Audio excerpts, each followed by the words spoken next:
বাচ্চাটা ডাক দেখে মা মা মা, ও মা, তুমি যে আগুনের কুণ্ডলী, আগুনের গর্তটাকে তুমি আগুন মনে করতেছো মা, তুমি আগুন থেকে পালানোর চেষ্টা করতেছো মা, আমি আগুন দেখি না রে মা, আমি আগুনের কুণ্ডলীটাকেই আল্লাহর জান্নাতের বাগান দেখতেছি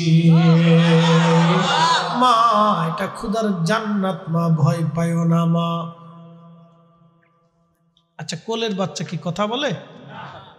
কোলের বাচ্চার জবান খুলে গেল। ও মা, মারে, তুমি যেটাকে আগুন দেখতেছো মা, আমি আগুন দেখতেছি না, এটা বেহেশত। তোমার আগে বহুজন এই আগুনের ভিতরে ঝাঁপিয়ে বেহেশত চলে গেছে মা, তুমি হতভম্ব হইও না, তুমি বিচলিত হইও না, তুমি চিন্তিত হইও না মা, ভয় পাইও না। এ মা, এটা আগুন না, এটা বেহেশত। একসাথে বলবেন আল্লাহু আকবার। পৃথিবীর এক প্রসিদ্ধ ঘটনা, আসহাবুল উখদুদিন নারি দাতিল ওয়াকুদ ইদহুম আলাইহা কুউদু ওয়া হুম আলা মা ইয়াফআলুনা বিল মুমিনিনা শুহুদ ওয়া মা নাকামু মিনহুম ইল্লা আইয়ুমিনু। শুধু তাদের অপরাধ ছিল তারা আল্লাহকে এক বলে স্বীকার করছে, আল্লাহর উপরে ঈমান আনার কারণে সেই দিন তাদেরকে পুড়িয়ে পুড়িয়ে মারা হয়েছিল।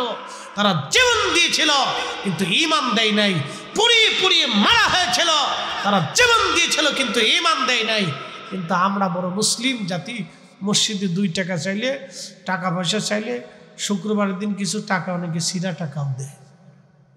প্রিয় উপস্থিতি, বলেন তো এই শীতের মধ্যে মানুষ মারা গেলে জানাজা হয় কিনা? তার জন্য কবর খনন করা হবে কিনা? তাহলে শীতের জন্য কি কারো জানাজা বেঁধে থাকবে? যদি বৃষ্টি হয় তাহলে জানাজা হবে কিনা? কাফন দাফন হবে কিনা? তাহলে বৃষ্টি এবং শীতে, প্রচণ্ড গরমে কারো জানাজা বাতিল হবে না, এটা চলবে। এর অর্থ হচ্ছে মানুষের জীবন থেমে থাকে না, এটা চলমান থাকে।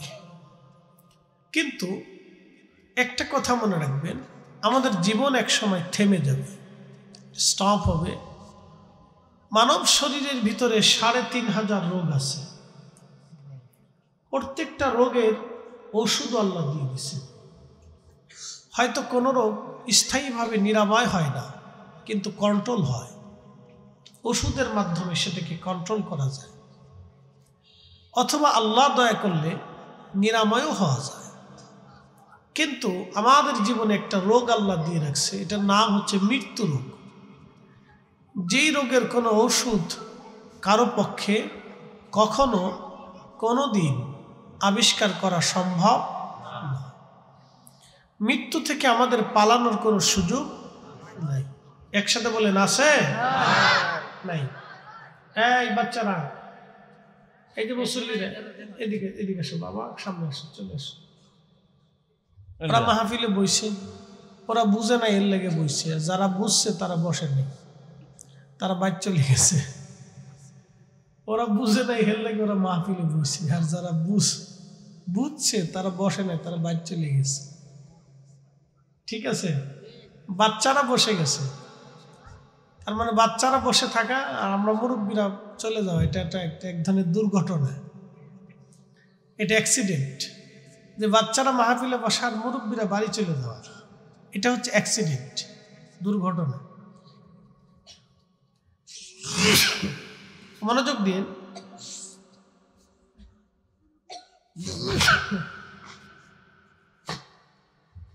মৃত্যুর কোনো ওষুধ আজও পর্যন্ত কেউ আবিষ্কার করতে পারে না। কেন পারে নাই? এই পিছনে আল্লাহ নিজের একটা বক্তব্য শুনে নেন।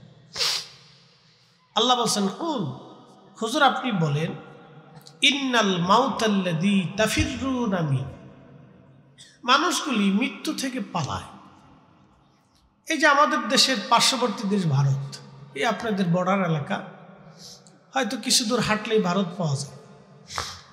ইন্ডিয়া বলতেছে আমরা বাংলাদেশে চিকিৎসা দেব না, চাল দেব না, ডাল দেব না, পেঁয়াজ রসুন কিছু দেব না। আচ্ছা বলে, ইন্ডিয়া যদি আমাদের চাল ডাল পেঁয়াজ রসুন সব দেওয়া বন্ধ করে দেয়, তাহলে কি আমাদের খাওয়া দাওয়া বন্ধ থাকবে? আল্লাহ কোনো না কোনো মাধ্যম দিয়ে, কোনো না কোনো দেশের দিয়ে আল্লাহ আমাদের আরেকটা ফয়সালা করবে। আচ্ছা বলেন, ইন্ডিয়া থেকে যারা চিকিৎসা করে বাংলাদেশে আসে তারা কি চিরদিন বেঁচে থাকে? ইন্ডিয়ার যারা বড় বড় ডাক্তার আছে তারা কি চিরদিন বেঁচে থাকে?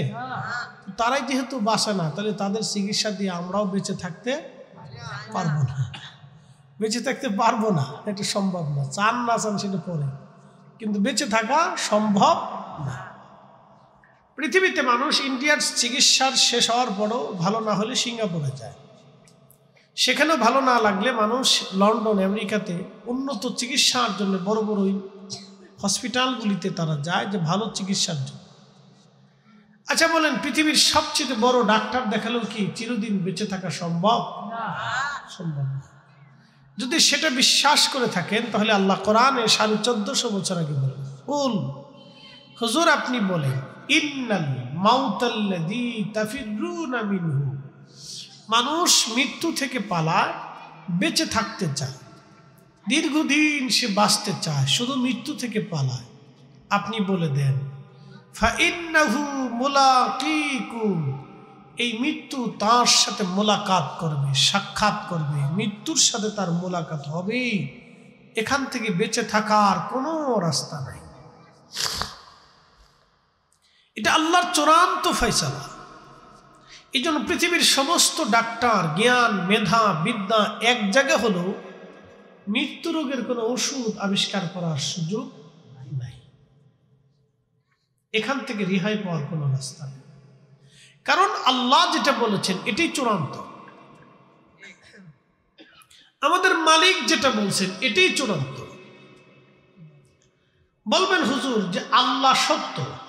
আমাদের এই পার্শ্ববর্তী দেশে প্রচুর হিন্দু, ভারতে অনেক হিন্দু। তো হিন্দু ধর্মে যারা বিশ্বাসী তাদের কিছু বিশ্বাস আছে। যেমন একটা বিশ্বাস হলো, তারা মনে করে বিদ্যার দেবতা আলাদা, এই জন্য তারা সরস্বতীর পূজা করে, যে সরস্বতীর পূজা করলে সরস্বতী আমাদেরকে বিদ্যা দিবে, মেধা দিবে। হিন্দুরা মনে করে লক্ষ্মীর দেবতা আলাদা, সেই জন্যে ঘরে এবং দোকানে যাতে লক্ষ্মী আসে, বরকত হয়, তাদের ভাষায় আর কি, ঘরে যাতে সংসারে উন্নতি হয়, সেই জন্য তারা লক্ষ্মীর পূজা করে। আচ্ছা আপনারা বলেন তো, ঘরের উন্নয়ন, বাহিরের উন্নয়ন এবং বিদ্যার জন্যে, আমাদের জীবনের সব কিছুর জন্যে আমরা একমাত্র চাই কার কাছে? এই যে মুসল্লিরা, আপনারা বড় বড় মুসল্লি যারা আছেন, বলেন আমরা সব কিছুর জন্য চাই কার কাছে? জোরে বলেন, জোরে জোরে জোরে। আমরা চাবো কার কাছে? আপনার কি হাফ প্যান্ট পরা নেই? আচ্ছা অসুবিধা নেই, তাও সমস্যা নেই, তো বইয়ে থাকো। শীতকালে তো এটা পরা ঠিক নাই, গিরে ঘুরে বইতে হইব।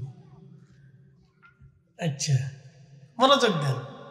হিন্দুদের আরো কিছু বিশ্বাস আছে, যেমন তারা শিবের পূজা করে, শিব পূজা। কেন? তারা ভাবে শিবের পূজা করলে আমাদের যৌবন শক্তি, আমাদের শক্তি আমরা বেশি পাবো, শিব আমাদেরকে শক্তি দিবে। আচ্ছা আপনারা বলেন তো, এটা তাদের বিশ্বাস। এরপরে তারা গণেশের পূজা করে, দুর্গার পূজা করে, কালী পূজা করে, মনসা পূজা করে। সাপ থেকে বাঁচার জন্য বা সাপের আক্রমণ থেকে বাঁচার জন্য তারা মনসার পূজা করে, সাপের পূজা করে। গরুতে দুধ দেয়, সেই জন্য তারা গরুকে দেবতা ভেবে গৌর পূজা করে, গরুরও পূজা করে। আচ্ছা বলেন, এটা তাদের ধর্মের বিশ্বাস। কিন্তু আমরা সব কিছুর জন্য একমাত্র শুধুমাত্র সেজদা কাকে দেয়? এবং চাবো কার কাছে? উদউনি আস্তাজিব লাকুম ইন্নাল্লাযীনা ইস্তাকবিরুনা আন ইবাদাতি সায়াদখুলুন।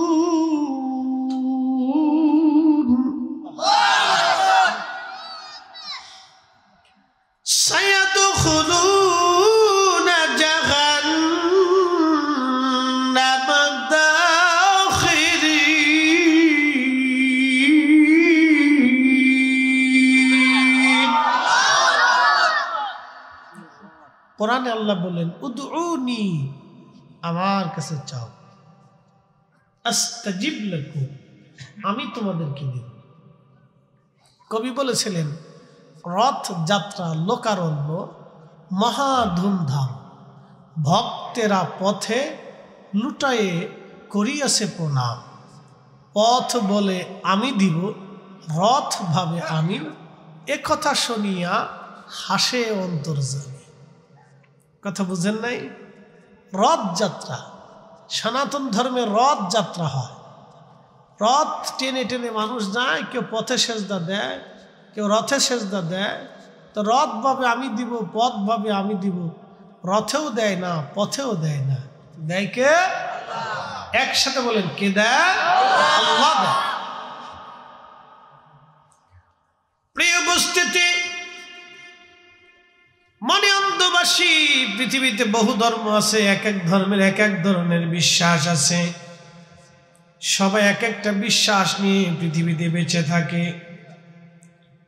যুগে যুগে যুগে যুগে অন্ধবিশ্বাসের সাথে সত্য বিশ্বাসী মানুষদের সঙ্গে লড়াই হয়েছে। যুগে যুগে অন্ধবিশ্বাসী মানুষের সাথে সত্য বিশ্বাসী মানুষের লড়াই হয়েছে। তার একটা ঘটনা আল্লাহ কোরআনে বললেন, ওয়াসসামাই যাতিল বুরুজি ওয়াল ইয়াউমিল মাউউদ ওয়া শাহিদিন ওয়া মাশহুদ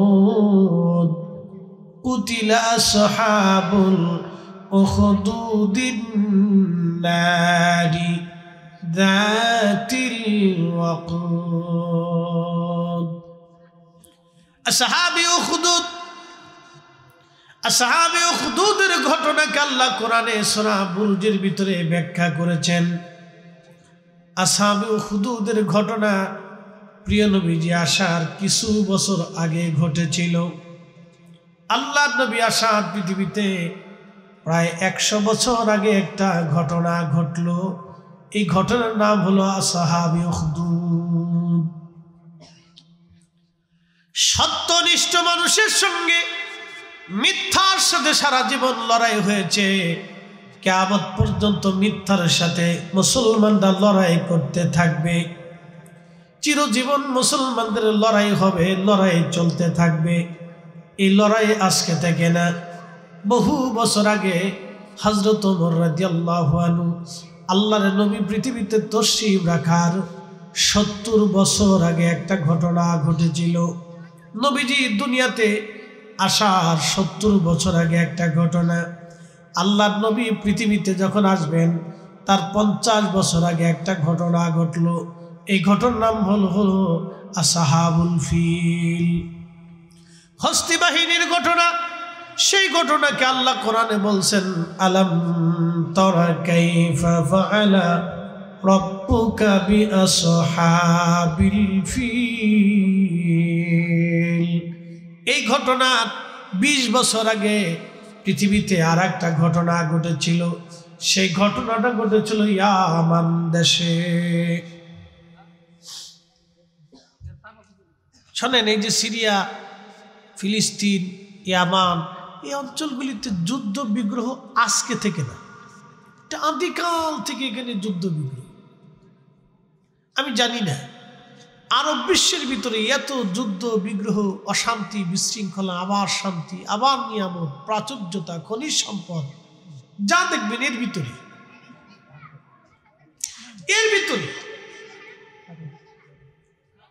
এই যে মুসল্লিরা কথা বলা যাবে না, প্রয়োজনে কম্বল মরদে হয়ে থাকে, অসুবিধা নেই। মাহফিলে শহীদ হয়ে যান তো বেরোয়া যেত না, কথা বলা যাবে না আর যাওয়া যাবে না। এখানে যেহেতু ঢুকছেন তাহলে বেরোয়ার কোনো নিয়ম নাই। কি কথা ঠিক আছে না? যেহেতু ঢুকে পড়ছেন তাহলে বেরোয়ার কোনো নিয়ম নাই। সাপ শুয়ে পড়েন, অসুবিধা নেই। ঘুমান তো আমরা ডাইকে উঠাবো, তো বেরোয়া যাইত না। তো মনোযোগ দিয়ে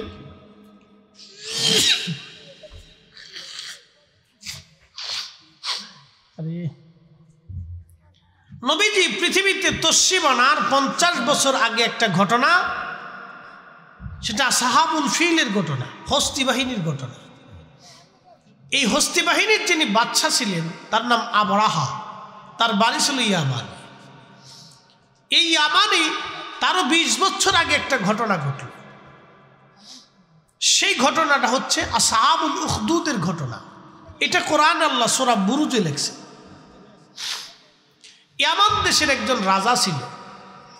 তৎকালীন রাজা, তিনি জাদুবিদ্যা দিয়ে মানুষের কাজ হাসিল করত। আপনি দেখবেন সাধু, সন্ন্যাসী, ব্রাহ্মণ, পুরোহিত, ঠাকুর, ওই যে দেখবেন কিছু ল্যাংটা আছে, ল্যাংটা সাধু, হেতা মেশিনপত্র বার করে বসে থাকে, মানুষ যে হেতার সামনে সেজদা দেয়। ভারতে দেখবেন ল্যাংটা সাধু আছে। আচ্ছা, ল্যাংটা যদি সাধু হয় তাহলে পরে শয়তান কেডা? কথা বুঝেন নাই মনে হয়। সাধু কি কোনোদিন ল্যাংটা হইতে পারে? আর ল্যাংটা কি কোনোদিন সাধু হইতে পারে? না, এটা হতেই পারে না। ল্যাংটা কোনোদিন সাধু হয় না, আর সাধু কোনোদিন ল্যাংটা হতে পারে। তো সারা জীবনই ল্যাংটা থাকে, কাপড় চোপড় পরে না। আপনি নাউজুবিল্লাহ কইলেও নাউজুবিল্লাহ, আউজুবিল্লাহ কইলেও আউজুবিল্লাহ, হ্যাঁ তার আবার ওই ল্যাংটার সামনে সেজদা দেয়। কথা বুঝেন নাই মনে হয়। আন্দা গান্দা পচা, এটা আমরা পচা মনে করি আর কি। বলেন, একটা মানুষ সুন্দর চেহারার, সুঠাম দেহের, দেখতে খুব সুন্দর, কিন্তু তারে যদি ল্যাংটা করে রাস্তায় ছেড়ে দেন, কেমন দেখা যাবে? বিশ্রী লাগবে না? পচা দেখা যাবে না? তার মানে মানুষ হচ্ছে পোশাকে সুন্দর। যার পোশাক যত সুন্দর তাকে তত সুন্দর দেখা যায়। এই জন্য মেয়েরা দেখবেন ভালো ভালো পোশাক কিনে, ছেলেরা মেয়েরা ভালো ভালো পোশাক কিনে। আর আমরা যারা বয়স হয়ে গেছে, যারা বুড়া হয়ে গেছে, তারা পোশাক হলেও সারে না হলেও সারে, চিন্তা করে বুড়া হয়ে গেছে, আমরা রিজেক্টেড মাল, পোশাক দিয়ে গীতা করতাম, একটা হলেই সারে। প্রিয় উপস্থিতি, মনোযোগ দিবেন। এরা তন্ত্র মন্ত্র সাধনা করে, তারা তন্ত্র মন্ত্র সাধনা করে। ইয়ামানের দেশের রাজা, তিনি তন্ত্র মন্ত্র দিয়ে কাজ হাসিল করতেন। ইয়ামানের রাজা বললেন, একদিন ওই যিনি জাদুকর ছিলেন তিনি রাজাকে বললেন, রাজা মহারাজ, আমি তো মারা যাব, চলে যাব আমি একদিন দুনিয়া থেকে, অবশ্যই মৃত্যু আমার আসবে, কিন্তু আমার মৃত্যু আসার পরে আমার প্রতিনিধি রেখে যাওয়ার জন্যে আমাকে একটু সুযোগ যদি দেন, তাহলে একটা যুবক, মেধাবী যুবক আমাকে দিয়ে দেন, বালক দিয়ে দেন। ওই বালকটাকে আমি জাদুবিদ্যা শিখাইয়া আমি প্রতিনিধি বানাইয়া আপনার জন্য নিয়োজিত করে যাব।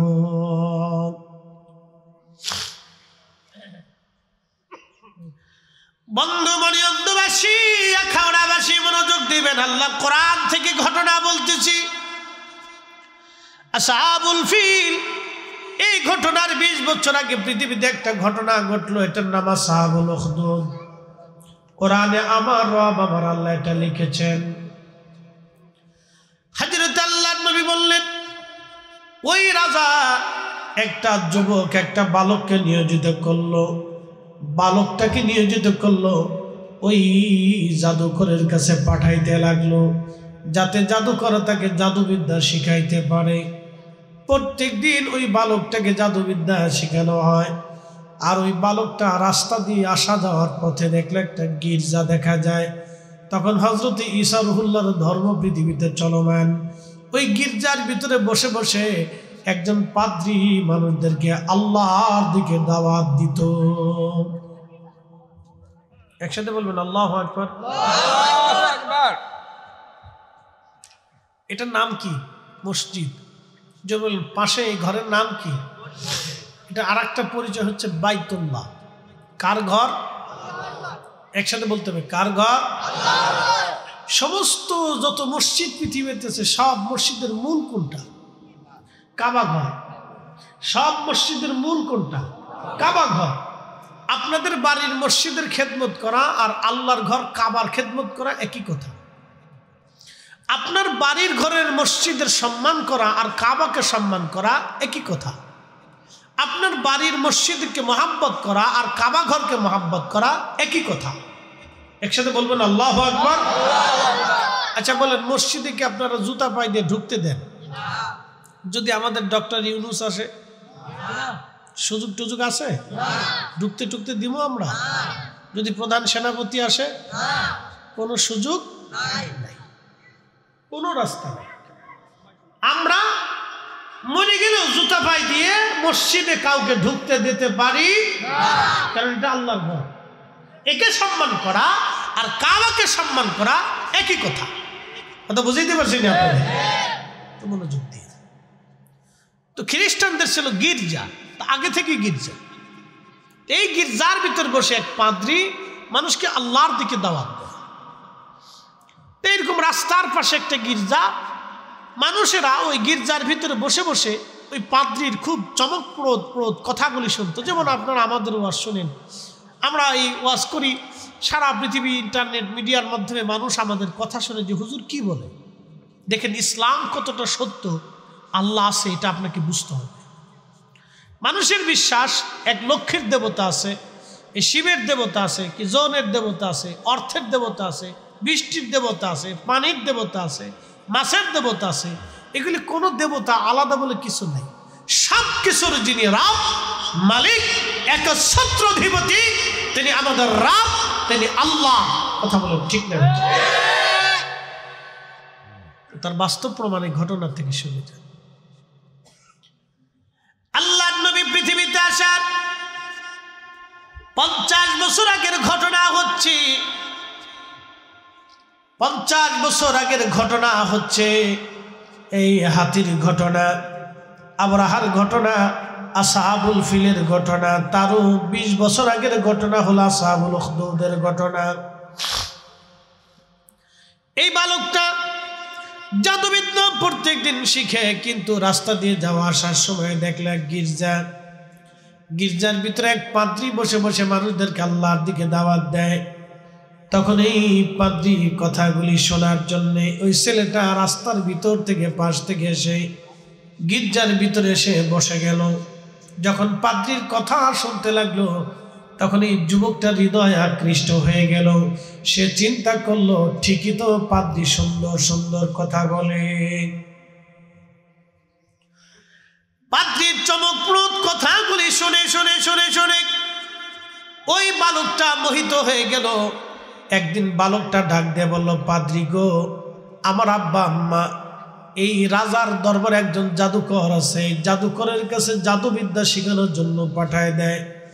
ও পাদ্রী, আপনার কথা তো আল্লাহর কালাম, আপনার কথাই সত্য মনে হয়, কিন্তু আমার আব্বা আম্মা যে জাদুকরের কাছে পাঠাইলো, এই জাদুবিদ্যা জাদুকরের কথা ভালো লাগে না, এটা মিথ্যা মনে হয়, কিন্তু আপনারটাই আমার কাছে সত্য মনে হয়। পাদ্রী, মেহেরবানি করে আপনি আপনার ধর্মে আমাকে দীক্ষা দিয়ে দেন।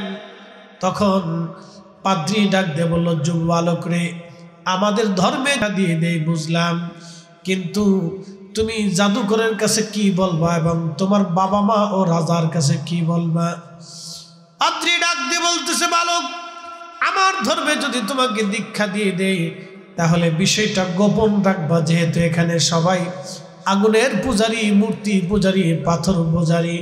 ওরা যদি তোমাকে জানতে পারে তুমি মুসলমান হয়েছ, কালেমা পড়েছ, তাহলে তোমাকে ওরা কষ্ট দিবে, হত্যা করবে, এবং আমাকেও এই দেশ থেকে তারা তাড়িয়ে দেবে। আগে বলছি, হকের সাথে মিথ্যার সাথে সারা জীবন দ্বন্দ্ব হয়েছে। জাল হক ও জাহাকাল বাতিল, ইন্নাল বাতিলা কানা জাহুকা। সত্যের সাথে মিথ্যার লড়াই চিরদিন ছিল, সত্যের সাথে মিথ্যার লড়াই চিরদিন ছিল, কিয়ামত পর্যন্ত এই লড়াই চলবেই। আমরা যতদিন বেঁচে থাকব, মিথ্যার সাথে লড়াই করতেই হবে। কথা বলেন ঠিক না? আপনি ভাবতেছেন লড়াইবিহীন বেঁচে থাকবেন, না, হবে না, মিথ্যার সাথে লড়াই করতে হবে। শয়তান আপনাকে মিথ্যার দিকে নিয়ে যাবে। কথাগুলি খুব মনোযোগ দিন, আল্লাহর কোরআন থেকে বলতেছি। এরকম একটা ছোট্ট বালকের হৃদয়ে হেদায়েত এসে গেল, তার বুঝ আসলো যে না, এটা মিথ্যা, আমি জাদু শিখি, এটা মিথ্যা। তো পাদ্রী তাকে দীক্ষা দিল, লা ইলাহা ইল্লাল্লাহ ঈসা রূহুল্লাহ। একসাথে বলবেন না মারহাবা। এই সময় ওই কালেমা চলমান আছে। হযরত ঈসা আলাইহিস সালামের জীবন বিধানের উপরে এক আল্লাহর উপরে কালেমা পড়াইলেন। পাদ্রী ডেকে বলতেছে, বালক রে, তুমি কারো কাছে বলবা না, গোপন রাখবে, কারণ তাহলে তোমাকে জাদুকর আসতে দেবে না, আমার কাছে তোমার বাবা মা আসতে দেবে না, রাজাও তোমার বাধা হয়ে দাঁড়াবে, তুমি গোপন রাখবে, প্রকাশ করবে না। ছেলেটা এই শর্তে কালেমা পড়ল। গোপনে গোপনে পাদ্রীর কাছে এসে দীক্ষা নিতে লাগলো। কালেমাতুত তাওহীদের উপরে ঈমান এনে ছেলেটা আমল করতে লাগলো। একদিন রাস্তা দিয়ে যাওয়ার সময় দেখলো মস্ত বড় একটা বাঘ রাস্তার মাঝখানে বসে আছে। বাঘ দেখে দেখে মানুষেরা পালায় পালায় চলে যায়। তখন এই বালকটা চিন্তা করলো, এত বড় একটা বাঘ এসেছে, তাহলে বাঘটা তো তাড়ানোর মতো কেউ নাই। একটা পাথর হাতে নিয়ে ওই ছেলেটা চিন্তা করলো, আজ বাঘ মেরে ফেলতে হবে। পাথরখানা হাতে নিয়ে বলল, রব তুমি যদি সত্য হয়ে থাকো, তাহলে এই পাদ্রীর ধর্ম যদি সত্য হয়ে থাকে, লা ইলাহা ইল্লাল্লাহ, তুমি রব যদি এক আল্লাহ হয়ে থাকো, তাহলে আমি পাথর মারার পরে যেন বাঘটা মরে যায়, তাহলে বুঝবো তুমি আল্লাহ সত্য। এই কথা বলে ওই বালকটা পাথরখানা নিয়ে বাঘের মাথা বরাবর যখন নিক্ষেপ করলো, বিসমিল্লাহি আল্লাহু আকবার বলে ছেড়ে দিল, সঙ্গে সঙ্গে পাথরখানা বাঘের মাথায় লাগার পরে বাঘটা আহত হয়ে ছটফট করে জমিনের মধ্যে মারা গেল। একবার জোরে বলা যাবে আল্লাহু আকবার। তেলের গাড়ি তেলে চলি,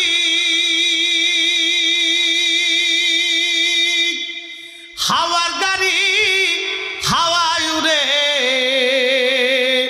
বিনা তেলে চালায় গাড়ি নবী সুলাইমান। আমরা সেই মুসলমান, আমরা সেই মুসলমান।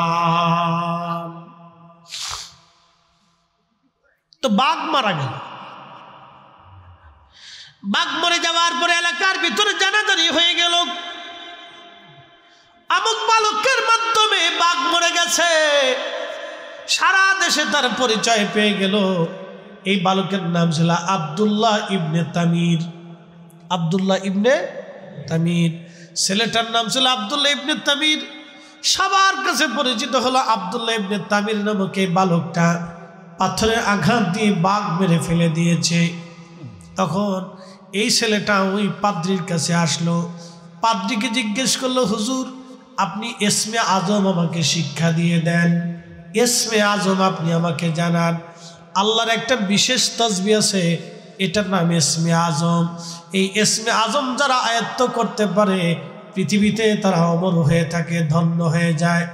যেমন খাজা বাবা আজমিরি ইসমে আজমের অধিকারী থাকার কারণে পুরা আনা সাগরের পানি একটা লুটার ভিতরে তিনি নিয়ে এসেছিলেন। একসাথে বলা যাবে না মারহাবা। ইসমে আজমের অধিকারী হযরত শাহজালাল ইয়ামানি মুজাররিদি হওয়ার কারণে পানির উপরে জায়নামাজ বিছাই দিলেন, আর জায়নামাজ বিছাইয়া পানির উপরে দিয়ে নদী পার হয়ে গেলেন। এই ইসমে আজম যার কাছে থাকবে তিনি অনেক বড় আল্লাহর ওলি। যেমন আলিফ লাম মিম, আলিফ লাম রা, ইয়াসিন, তাহা।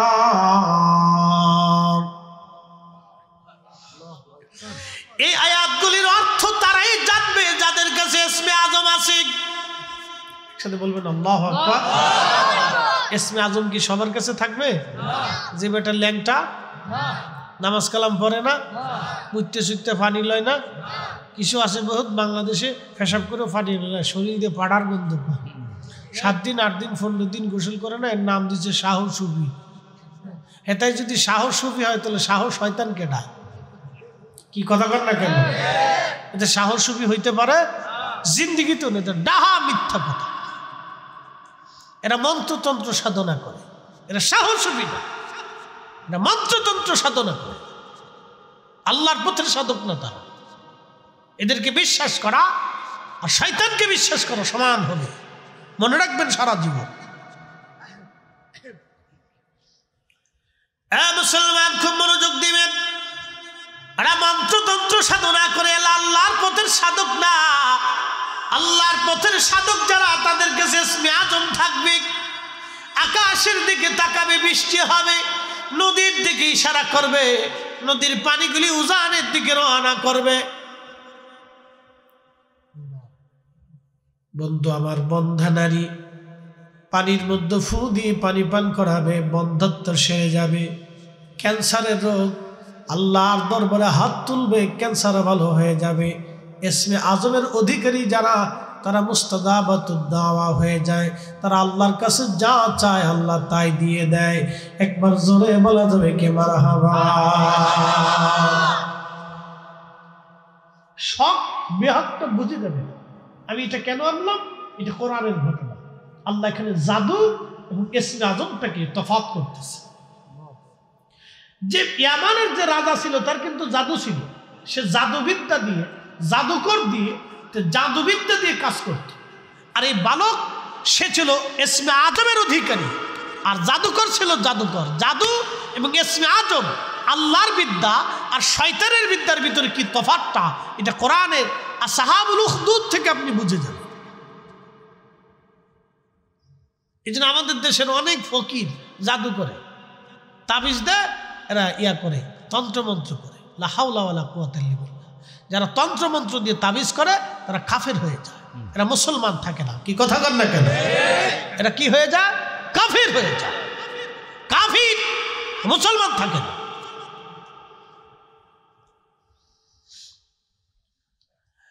মানিয়ান্দাবাসী, আখাউড়াবাসী খুব মনোযোগ দিয়ে শুনবেন। আল্লাহর বিদ্যা ইসমে আজম এটা সবার মধ্যে হবে না। আল্লাহ যাকে পছন্দ করেন আল্লাহ তাকে দিয়ে থাকেন। এই যুবকটা, বালকটা এসে ওই পাদ্রিকে নাক দিয়ে বলল, পাদ্রি আমাকে ইসমে আজম শিখিয়ে দেন। পাদ্রি বললেন, বেটা ইসমে আজমের ওজন সহ্য করার মতো বয়স তোমার হয় নাই। তখন যুবক বালক বলল, না হুজুর, ইসমে আজম আমাকে শিখতেই হবে। এটা আল্লাহ পাকের গোপন এক বিদ্যা, এক ভান্ডার। এই ইসমে আজমের অধিকারী ছিলেন ইমাম শাফিঈ। যাই নামাজ বিছাইয়া দজলা নদীর উপরে তিনি নামাজ পড়েছিলেন। এই ইসমে আজমের অধিকারী ছিলেন হযরত হুজুর গাউসে পাক মহিউদ্দিন আব্দুল কাদের জিলানী, যিনি মুরাকাবায় বসে লৌহে মাহফুজের পৃষ্ঠা উল্টাইতেন। সেটা বলবেন আল্লাহু আকবার। এই ইসমে আজমের অধিকারী ছিলেন ওমর ইবনুল খাত্তাব রাদিয়াল্লাহু আনহু।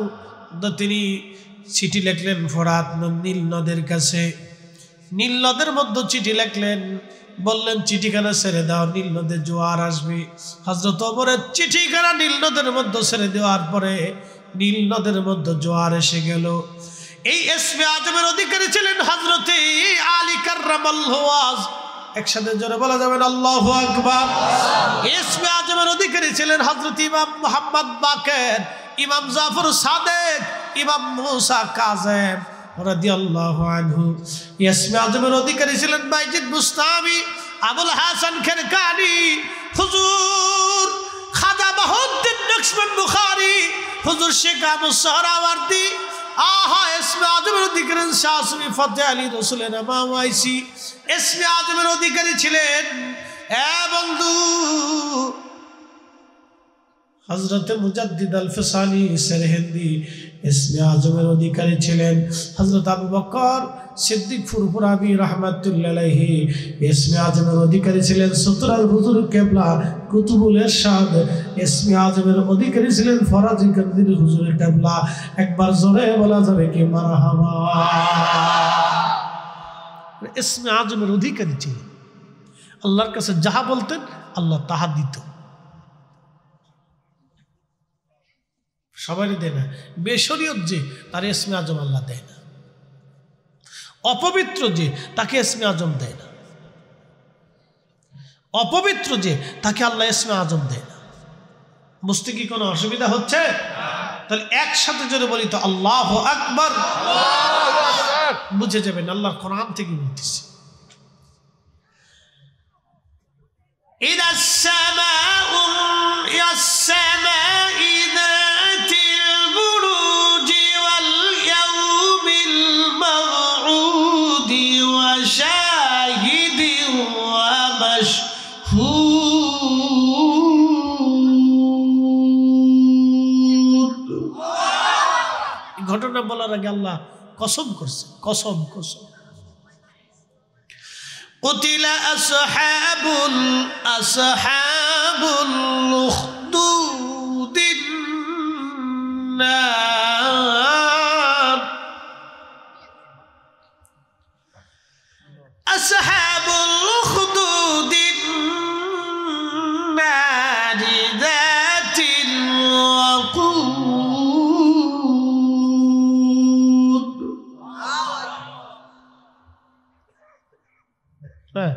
ঠিক আছে, শটান মেরে দেন, ওরা ঘুমাক, ঘুমাক, ঘুমাই থাকলেই ভালো, জায়গায় থাকলে খালি মুরগির বাসার মতো চেউ চেউ চেউ চেউ চেউ চেউ করতে থাকে। এ জাতি আর আমরা অন্দরমহলের জাতি, এটার মুখ বান্ধা যায় না। আমরা 10,000 লোক পুরুষ মানুষ যদি বসে থাকি তো কোনো শব্দ হবে না, কিন্তু 10 জন মহিলা মানুষ বইলে সেও সেও সেও সেও কেউ কেউ কেউ কাজ চলে। এটার নাম দিয়েছি ব্যাটারি সারা রেডিও, আনলিমিটেড BBC নিউজ। দুনিয়ার সব সংবাদ এই জায়গা পাওয়া যায়, একবারে রাষ্ট্রপতি থেকে শুরু করে প্রধানমন্ত্রী, কোনো জায়গায় বাদ নাই। একবারে ঘরের হাড়ির ভিতর থেকে সব জায়গায় খবর আছে। ওরে গল্প কত যে ফ্যাটের ভিতরে গল্প আছে, বাপরি বাপ। ফ্যাটের ভিতরতে খালি বেরোইতে বড় বড় বড় বড় বড় বড় চলতে থাকে।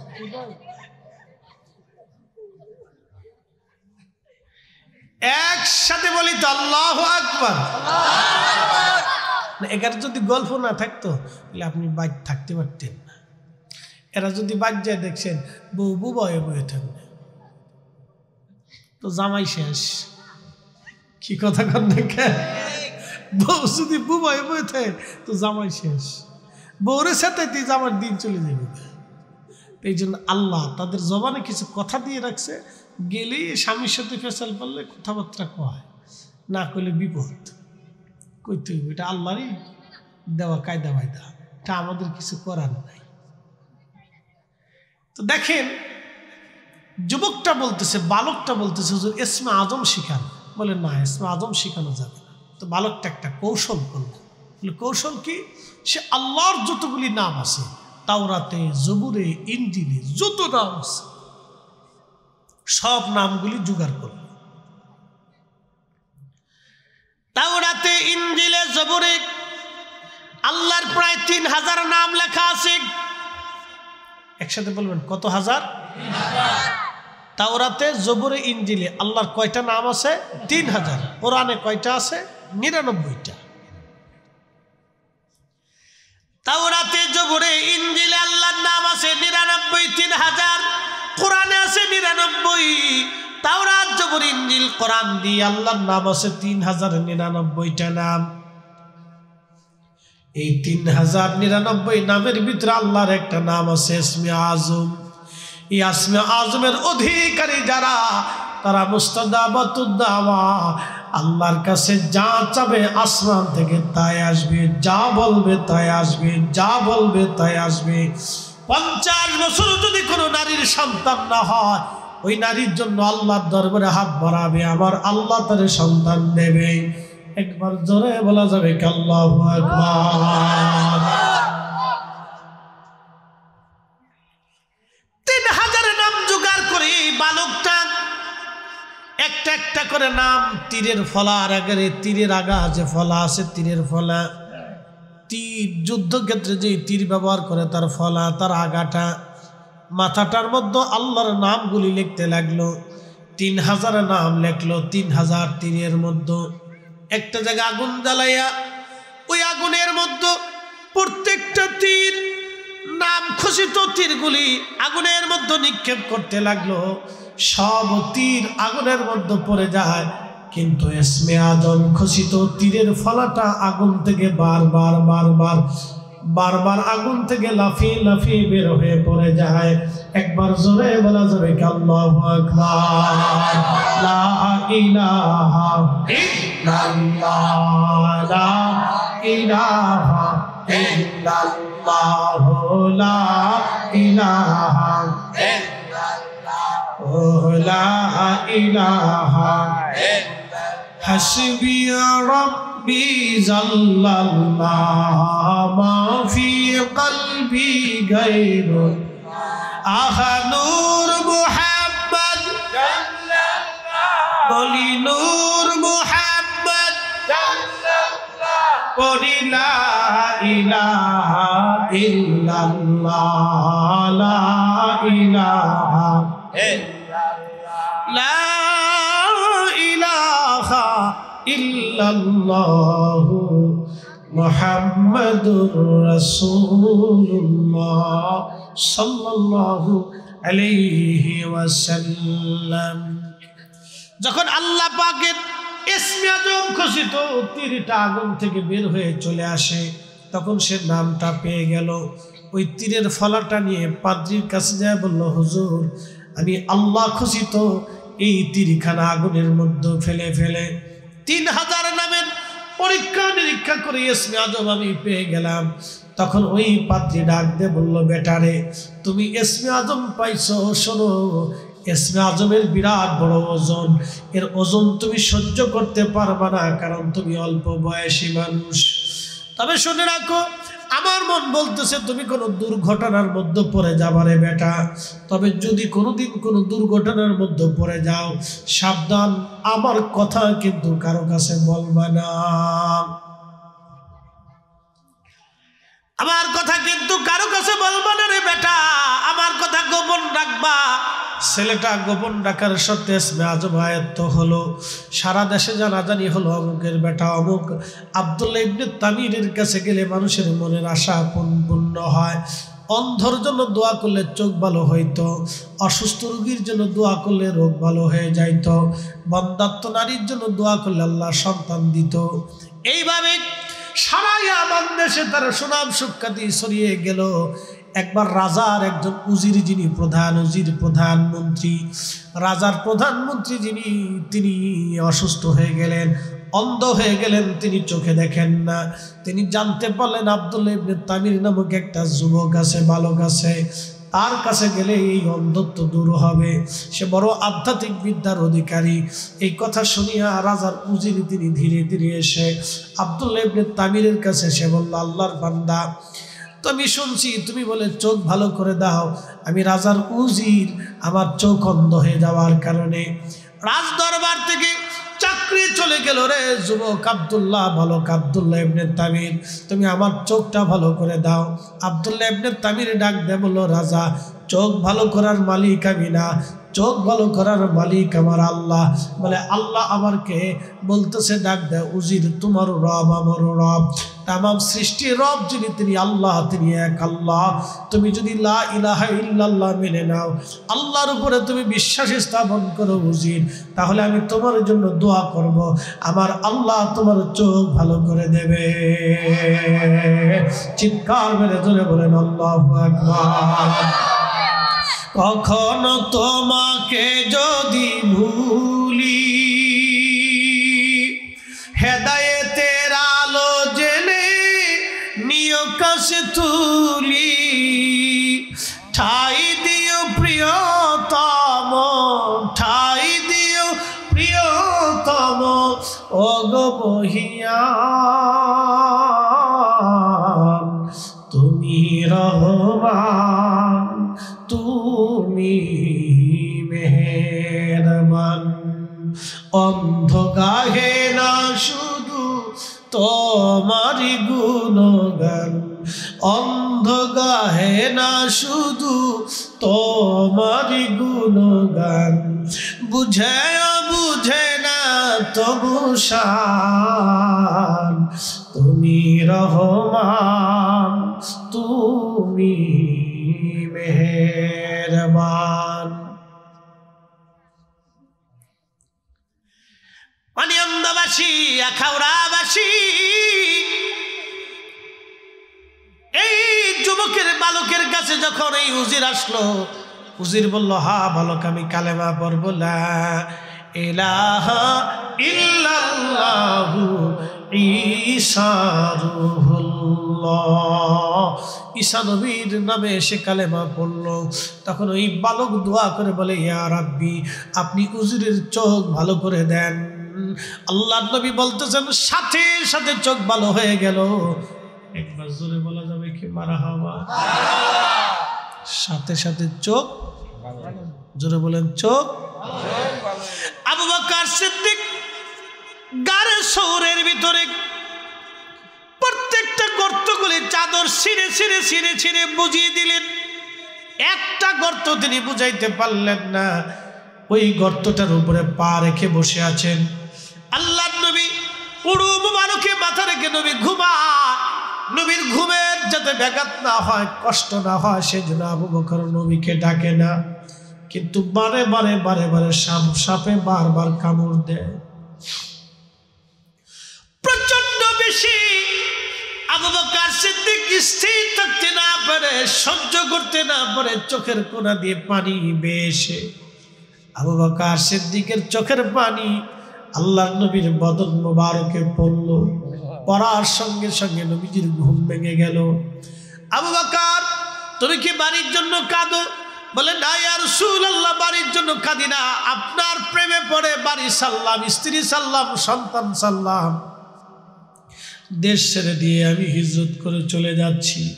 নবী গো, বাড়ির চিন্তায় না ইয়া রাসূলুল্লাহ, সাপের কামড়ে সহ্য করতে না পেরে কেঁদে ফেলেছি।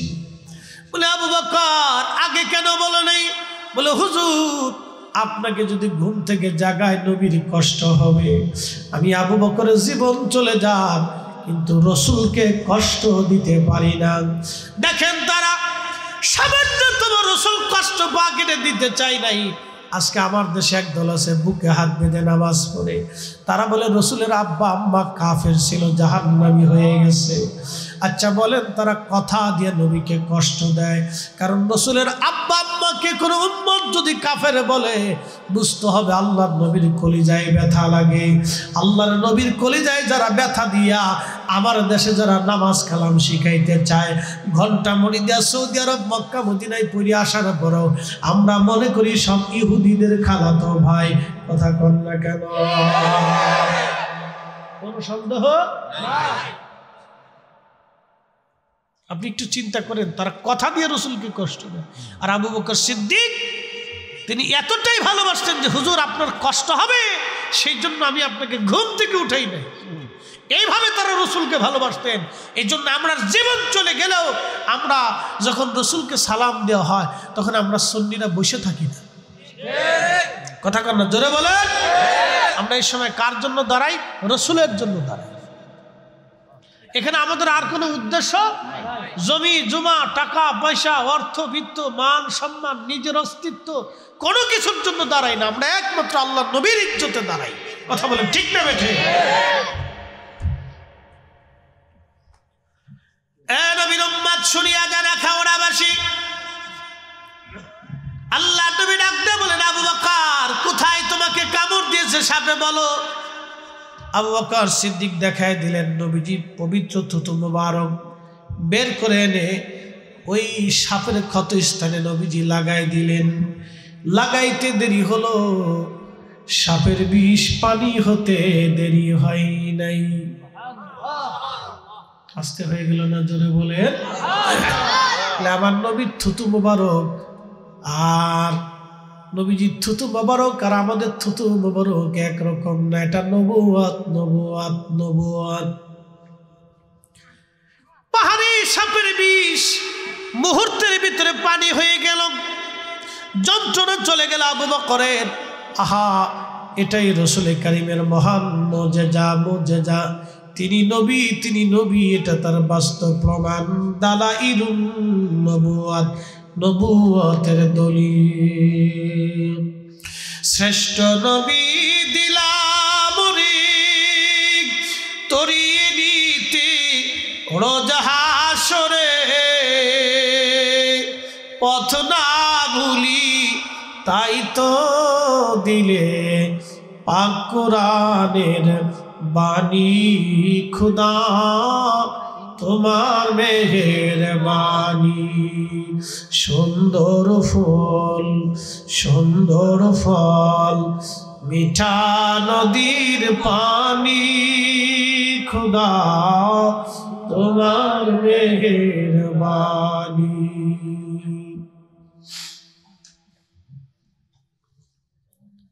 তো ওই উজিরের চোখ ভালো হয়ে গেল। তো চোখ ভালো হওয়ার পরে উজির রাজার দরবারে গেছে। রাজা জিগায়, আরে উজির চোখ ভালো করলো কে? বলে আল্লাহ। বলে আল্লাহ কে?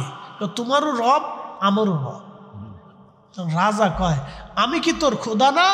বলে না, তুমি আমার খোদা না, আমার খোদা আল্লাহ। একসাথে বলবেন আল্লাহু আকবার।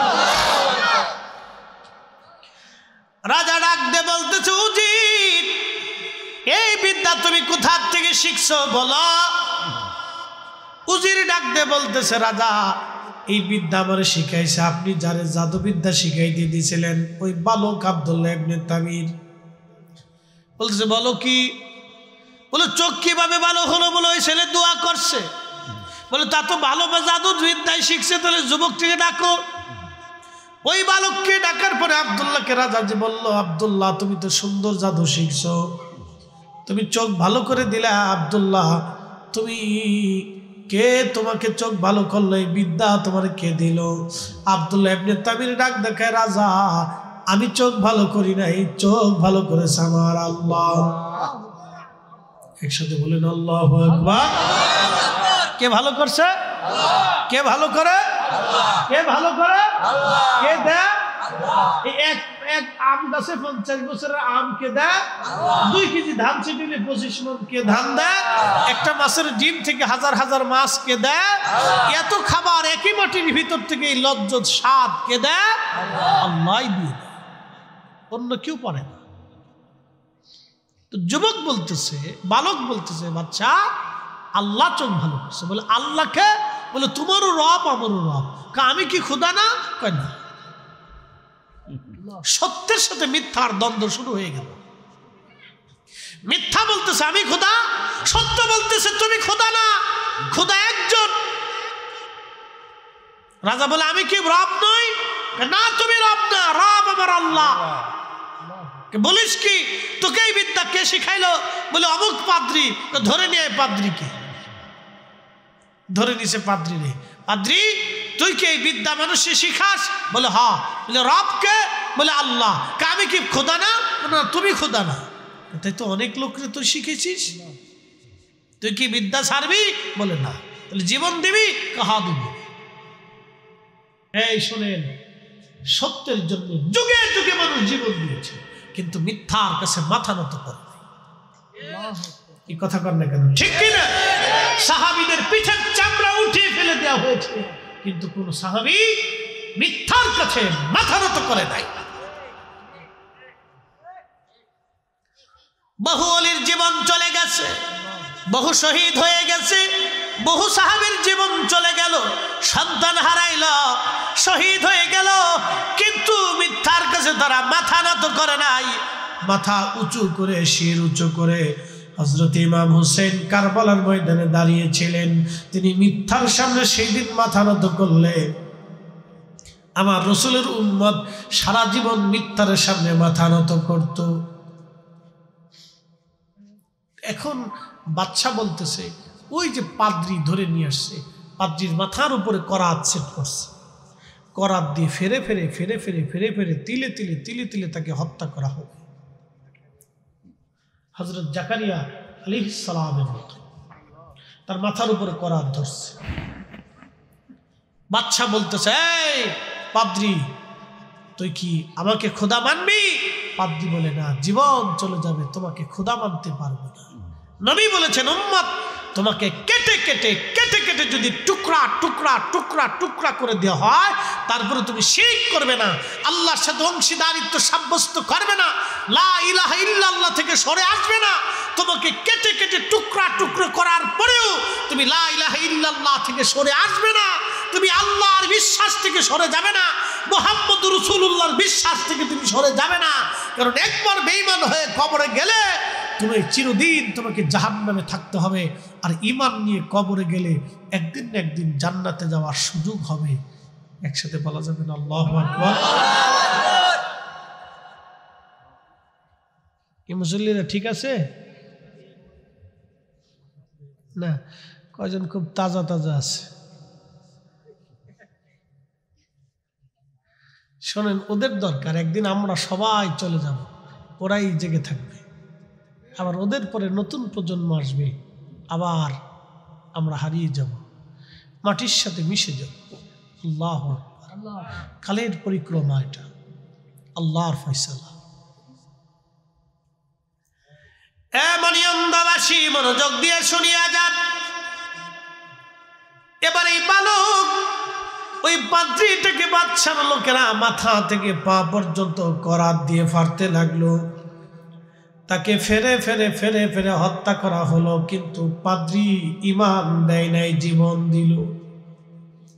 এবার এই বালকরে বলা হলো, বালক তুমি কি ধর্ম ছাড়বে? বালক বলল না।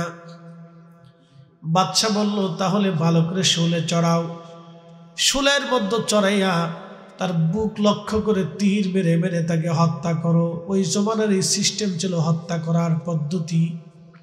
শুলের মধ্যে চড়াইয়া তার বুক লক্ষ্য করে যখন তীর ছুঁড়ে মারা হলো, আল্লাহর নবী বললেন প্রত্যেকটা তীর তার বুকের সামনে থেকে ফিরে ফিরে জমিনের মধ্যে পড়ে যেতে লাগলো। একটা তীরও তার বুকের মধ্যে ঢুকে না। একবার জোরে বলা যাবে কি আল্লাহু আকবার? তার বুকের ভিতরে আছে কি? ইসমে আজম। জোরে বলেন, একসাথে বলেন কি? আরো জোরে।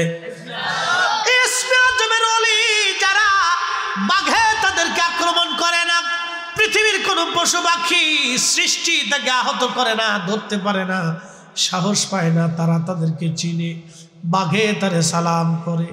এই জন্য শাহ মোস্তফা আল বাগদাদি হুসাইনি মৌলভীবাজারের শহরে ঘুমিয়ে আছেন তিনি, 360 আউলিয়ার ওলি যিনি, তিনি বাঘের পিঠে সওয়ার হয়ে সিলেট থেকে মৌলভীবাজার এসেছিলেন। হাজার হাজার হিন্দু সনাতন ধর্মের লোকেরা দেখলো, হায় হায়, তিনি বাঘের পিঠের উপরে সওয়ার হয়ে আসছে। বাঘে যার কথা শুনে বোঝা গেল সে দুনিয়ার আর সাধারণ কোনো ব্যক্তি না, সে আল্লাহর ওলি। তখন অনেক হাজার হাজার মানুষ কালেমা পড়ে মুসলমান হয়ে গেলেন। একবার জোরে বলা যাবে কে মারহাবা? ইসমে আজম সবার কাছে নেই, ল্যাংটার কাছে নাই, কিন্তু ল্যাংটার কাছে, বেশরিয়তের কাছে, বেনামাজির কাছে, বেরোজগার কাছে। একদল আছে জীবনে একবার নামাজ পড়লেই চলে, বুঝবেন ও মুসলমানই হয় নাই। কি কথা কর না কেন? কোরআনের একটা শব্দ কি মিথ্যা হবে? যদি রসুলের একটা জীবনের একটা অংশ কি মিথ্যা হবে? কেউ যদি মনে করে যে নামাজই নাই, তাহলে বুঝতে হবে সে রসুলকে অস্বীকার করছে। কারণ রসুলের 23 বছরের জিন্দেগি এক ওয়াক্ত নামাজ রসুলের কাজা হওয়া তো দূরের কথা, একটু সময়ে পরিবর্তন হয় নাই। যে নবী উম্মতকে 5 ওয়াক্ত নামাজ মসজিদে নববী বানাইয়া শিক্ষা দিয়ে দিল, সেই উম্মত যদি নামাজ অস্বীকার করে, ফির তো দূরের কথা, ও মুসলমানই না। এই কথা কর না কেন? জোরে বলে। ও বানাইছে আবার সাহসুবি। ও সাহসুবি হলে সাহস শয়তানকে না, খাটাইশ কোথাকার, এগুলির পিছনে যাওয়া যাবে না। সাবধান করে বলে দিয়ে দিচ্ছে, আপনার দুনিয়া নষ্ট হবে, আখিরাত ধ্বংস হয়ে যাবে। প্রিয় উপস্থিতি, মনোযোগ দিবেন। এই বালক বলল, না না না, আমি ধর্ম ছাড়ব না। তার বুকের সামনে থেকে ওই তীরগুলি ঝরে ঝরে পড়ে যেতে লাগলো, একটা তীরও তার বিদ্ধ হয় না। রাজা বলল, ব্যাপার কি? তাকে সমুদ্রের মধ্যে নিয়ে যাও। সমুদ্রের মধ্যে নিয়ে যাওয়ার পরে সমুদ্রের গভীরে তাকে ছেড়ে দিয়ে চলে আসো। রাজার সৈন্যরা জাহাজ নিয়ে সমুদ্রের গভীরের মধ্যে যখন নিয়ে গেল, ঝড় তুফান এসে রাজার সৈন্যরা ডুবে মরে গেল। কিন্তু এই বালক আব্দুল্লাহ ইবনে তামির অলৌকিকভাবে সমুদ্র থেকে বেঁচে আবার রাজদরবারে ফিরে আসছে। রাজা ডাক দেখে, বালক তুমি কেমনে আসলা? কে তোমারে বাঁচাইলো? কয়, আমার আল্লাহ, আমার রব আমারে বাঁচাইছে। কখনো তোমাকে যদি ভুলি, হেদায়েতের আলো জেলে নিয় কাছে তুলি, ঠাই দিও প্রিয়তম ওগো মহিয়ান, তুমি রহমান তুমি মেহেরবান। আবার রাজা ডাক দিয়ে বলতেছে, সৈন্যরা তাকে পাহাড়ে নিয়ে যাও, পাহাড়ের উপর থেকে তোমরা তাকে ফেলে দাও। নবী দুনিয়াতে আসার 70 বছর আগের ঘটনা, মনোযোগ দিয়ে শুনে যাবেন। আজ পাহাড়ের উপরে নিয়ে যাওয়া হলো, পাহাড় থেকে তাকে ফেলে দেওয়ার জন্য। কিন্তু পাহাড়ের মধ্যে ভূমিকম্প আসার পরে ভূমিকম্পের সৈন্যরা ঝরে পড়ে মারা গেল। কিন্তু ওই যুবক অলৌকিকভাবে বালক বেঁচে ফিরে আসলো। রাজা ডাক দেয়া বললো, বালক তুমি কেমনে ফিরে আসলা, তোমাকে কে বাঁচাইলো? বালক ডাক দেখা, আমার রব আমার আল্লাহ আমারে বাঁচাইছে। একসাথে বলেন আল্লাহু আকবার। বলে, বালক রে 3 বার চেষ্টা করলাম তোমাকে মারার জন্য, কিন্তু তোমাকে মারা যায় না। তুমি কি মরবা না? কহ আমি মরব। বলে, কিভাবে তোমাকে মারা যাবে? বালক ডাক দিয়ে বলল, বাচ্চারে তুমি একটা কাজ করো, ইয়ামান দেশের সমস্ত মানুষদেরকে একটা মাঠের মধ্যে একত্রিত করো, আমার শুলের মধ্যে চড়াইয়া তুমি একটা তীর হাতে নিয়া, তীরখানা হাতে নিয়ে আমার বুক লক্ষ্য করে তীর মেরে তুমি বলবা, বিসমিল্লাহি রব্বিল গুলাম। এই কথা বলে তুমি যখন আমার বুক লক্ষ্য করে তীর মারবা, তখন আমি শহীদ হব। এর আগে তুমি হাজারো চেষ্টা করলেও মারতে পারবা না। আমার রবের নামে তীর না ছাড়া পর্যন্ত তুমি আমাকে হত্যা করতে পারবা না। জোরে বলা যাবে কি আল্লাহু আকবার। বলো কি? কাহা এটাই।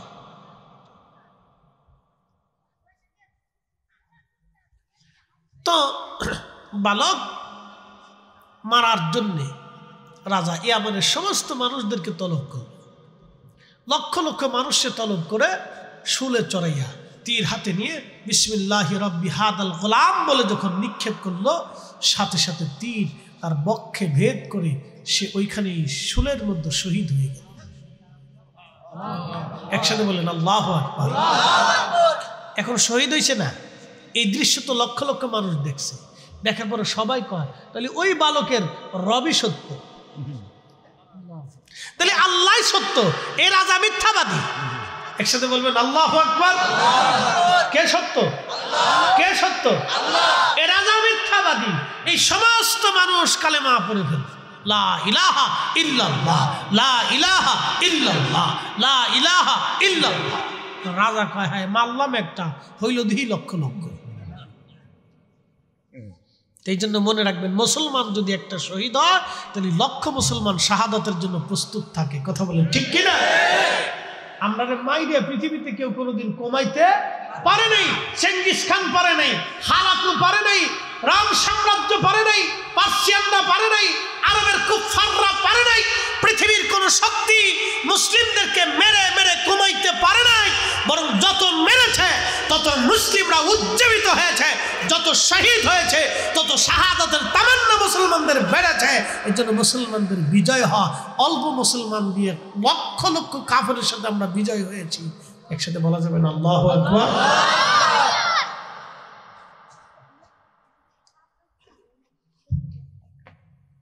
ঘটনা শেষ না। এখন রাজা বলল, এত মানুষ যেহেতু কালেমা পড়ছে, তাহলে এই মানুষদেরকে তোমরা ইয়ামানের মোড়ে মোড়ে পয়েন্টে পয়েন্টে বড় বড় গর্ত খনন করো, আগুন জ্বল। বড় বড় গর্ত খনন করে আগুন জ্বালাইয়া, এই আগুনের ভিতরে যারা আমাকে খোদা মানবে তাকে ছেড়ে দিবা, যে আমাকে খোদা মানবে না তাকে আগুনের মধ্যে ফেলে দিবা। আবার বলি, ইয়ামানের বড় বড় রাস্তার কিনারে কিনারে বিরাট বড় বড় গর্ত খনন করে রাজা বলল, আমাকে খোদা মানলে ছেড়ে দিবা, আমাকে খোদা যে মানবে না তাকে আগুনে ফেলে দেবা। এইভাবে একটা না দুইটা না, তারা 20,000 মানুষকে আগুনের মধ্যে পুড়িয়ে মারল। কিন্তু 20,000 মানুষ আগুনে পুড়ে মারা গেল, কিন্তু ঈমান দিল না। এইভাবে 20,000 মানুষ জীবন দিয়ে দিল। সর্বশেষ একটা মহিলা, একটা মেয়ে, তার ছোট্ট কোলের বাচ্চাটা নিয়ে সৈন্যরা তাকে টেনে টেনে আগুনের দিকে নিয়ে যায়। মেয়েটা নিজের কলিজার সন্তান বাচ্চার চিন্তা করে বারবার আগুন থেকে ফিরে আসার চেষ্টা করতেছিল। তখন ওই কোলের বাচ্চার জবান খুলে গেল। আসতে হলো না, জোরে বলেন। বলেন আল্লাহ আছে না নাই? জোরে বলেন আসেনি? কয়জন? আরো জোরে। জোর হয় না কেন? কবর আসেনি? বলতেছি আছে, সামনে আরো আছে, ঘটনা শেষ না। মানিয়ান্দবাসী,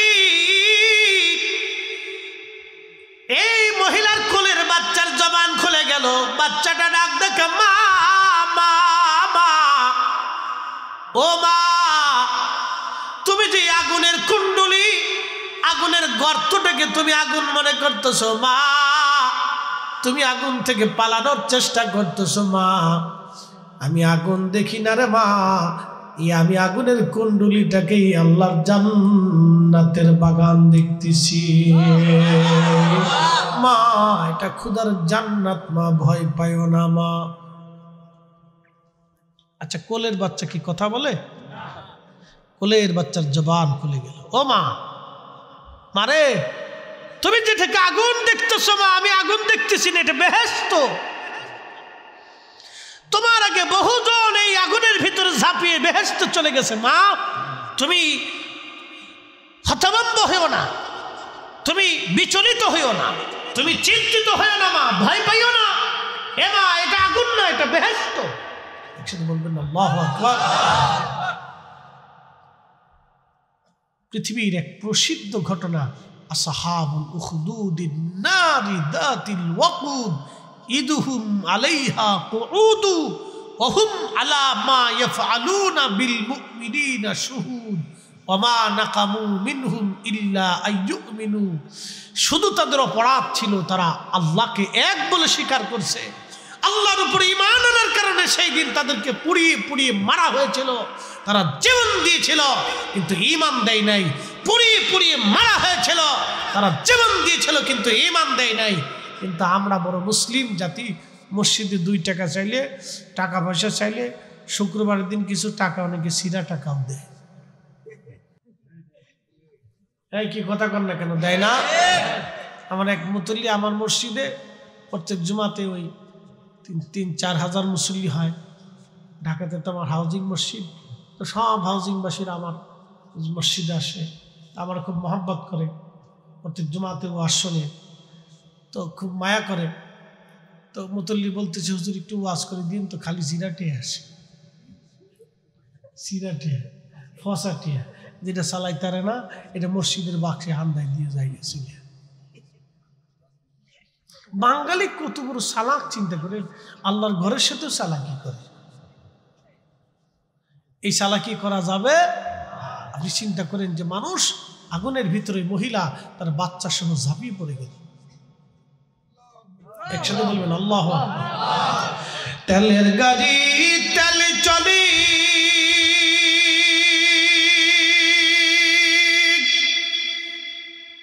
হাওয়ার গাড়ি হাওয়ায় উড়ে, বিনা তেলে চালাই গাড়ি নবী সুলাইমান। আমরা সেই মুসলমান।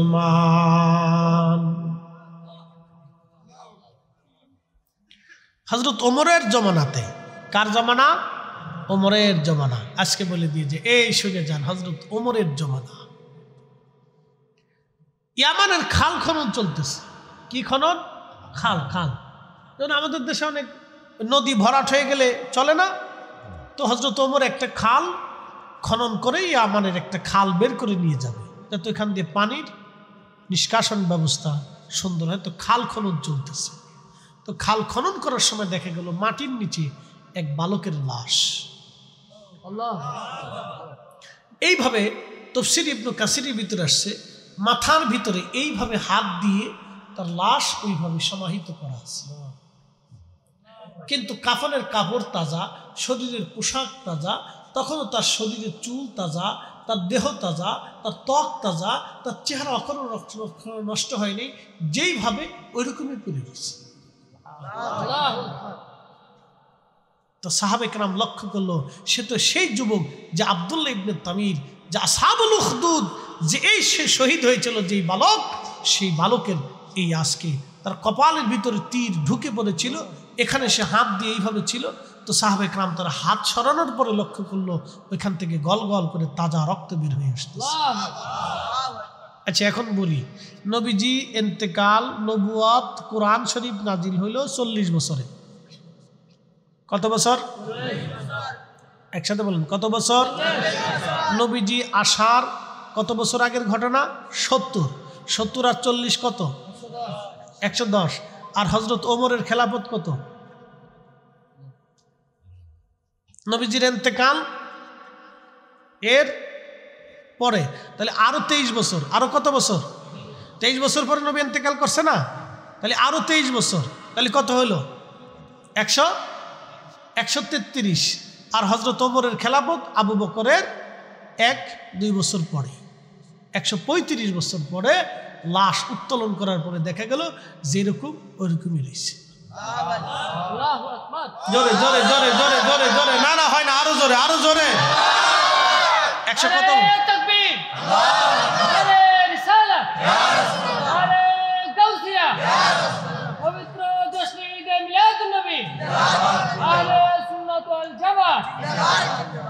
শোনেন, যদি হযরত ঈসা আলাইহিস সালামের উম্মতের লাশ 135 বছর পরে এইভাবে অক্ষত থাকে, তাহলে ঈসা আলাইহিস সালামের উম্মতের চাইতে এই নবীর উম্মতের 70 গুণ মর্যাদা বেশি।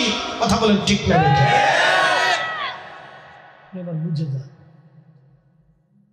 তাহলে আমরা আহলে সুন্নাত ওয়াল জামাত হক, আমরা হকের উপরে আছি। কথা বলেন ঠিক কিনা? আমরা সত্যের উপরে প্রতিষ্ঠিত আছি, আমরা হকের উপরে প্রতিষ্ঠিত আছি। আজারে বাজারে আন্দা গান্দা আমাদের কাছে নাই, আন্দা গান্দা ফাসা এই সমস্ত বিশ্বাস আকীদার উপরে আমাদের ভিতরে নেই। আমরা আহলে সুন্নাত ওয়াল জামাত হকের উপরে প্রতিষ্ঠিত আছি। এমনই অন্ধবাসী সাহাবীরা হযরত ওমরের কাছে চিঠি লিখল, আমিরুল মুমিনিন আব্দুল্লাহ ইবনে তামিরের লাশ পাওয়া গেছে 135 বছর পর। তার লাশ থেকে এখনো ক্ষত থেকে রক্ত বের হয়।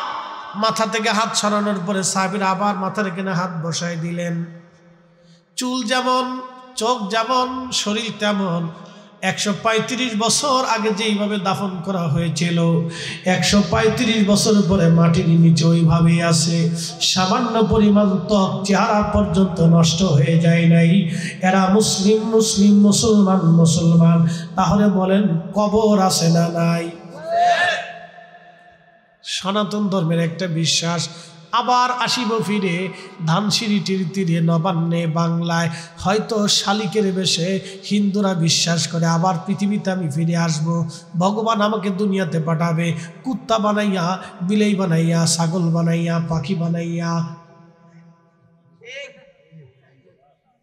এই আসার কোনো সুযোগ আছে? এমনি বৈশাখ কে আর একটা গাড়ির উপর চাপ দিয়ে সুযোগ হয়। মুসল্লি খুব ভালো, দেখছেন ঘুমাই পড়ছে তো মাঠ ছাড়ে নাই। পাক্কা ইমানদার মুসল্লি, একবারে পারফেক্ট মুসল্লি। ঘুমাই শহীদ হয়ে যাবো তো আজকে মাঠ ছাড়তাম তো ঠিক আছে ইনশাল্লাহ, অসুবিধা নেই, আমরাও ছাড়তেছি না আজকে। কি বুঝলেন? আসহাবুল উখদুদের ঘটনা, কোরআনের ঘটনা বললাম আজকে আপনাদের সামনে। আশ্চর্য মনে হচ্ছে না? 135 বছর পরে লাশ ওই রকমই তাহলে কবর আছে না নাই? আল্লাহর দরবার থেকে ফিরে আসার কোনো সুযোগ আর আছে? যদি সুযোগ থাকতো তাহলে আব্দুল্লাহ ইবনে তামির আসতে পারতেন, যদি সুযোগ থাকতো তাহলে ওমর আসতেন, উসমান আসতেন, আলী আসতেন, তালহা আসতেন, নবীরা আসতেন, অলিরা আসতেন, খাজা বাবা আসতেন, শাহজালাল আসতেন। পৃথিবীতে আর আসার কোনো সুযোগ নাই, চলে যাওয়ার সুযোগ আছে, কিন্তু আসার কোনো সুযোগ, আসার আর কোনো সুযোগ। এই জন্য কোরআন আল্লাহ বলেন, ও আমার বান্দারা, আল্লাহ মেরে দেখা দিবানি গো নবীজি কোন সাধনে পাইব তোমায়। আল্লাহ আল্লাহ আল্লাহ আল্লাহ আল্লাহ আল্লাহ মেরে দেখা দিবানি গো নবীজি কোন সাধনে পাইব তোমায়। আল্লাহ আল্লাহ আল্লাহ আল্লাহ আল্লাহ আল্লাহ আল্লাহ আল্লাহ আল্লাহ খানিয়ার বেজে সীমা খাদিজার দয়াশে বকরি চরার বন জঙ্গলা এই গো নবীজি কোন সাধনে পাইব তোমায়। আল্লাহ আল্লাহ আল্লাহ আল্লাহ মেরে দেখা দিবানি গো নবীজি কোন সাধনে পাইব তোমায়। আল্লাহ আল্লাহ আল্লাহ আল্লাহ আল্লাহ আল্লাহ বনের যত পশু গণ ভক্তি করতই দুই চরণ মেঘমালা ছায়া দিত না এই গো নবীজি কোন সাধনে পাইব তোমায়। আল্লাহ আল্লাহ আল্লাহ আল্লাহ মেরে দেখা দিবানি গো নবীজি কোন সাধনে পাইব তোমায়। আল্লাহ আল্লাহ আল্লাহ আল্লাহ আল্লাহ আল্লাহকে দেখিতে মনে চায় এই গো নবীজি কোন সাধনে পাইব তোমায়। আল্লাহ আল্লাহ আল্লাহ আল্লাহ আল্লাহ আল্লাহ আল্লাহ আল্লাহ আল্লাহ আল্লাহ আল্লাহ আল্লাহ আল্লাহ এই সমস্ত মুজিজা দেখা হযরত খাদিজা জীবন যৌবন সপিল আপনা এই গো নবীজি কোন সাধনে পাইব তোমায়। আল্লাহ আল্লাহ আল্লাহ আল্লাহ আল্লাহ আল্লাহ আল্লাহ আল্লাহ আল্লাহ আল্লাহ আল্লাহ আল্লাহ আল্লাহ আল্লাহ আল্লাহ লা ইলাহা ইল্লাল্লাহু মুহাম্মাদুর রাসূলুল্লাহ সাল্লাল্লাহু আলাইহি ওয়াসাল্লাম।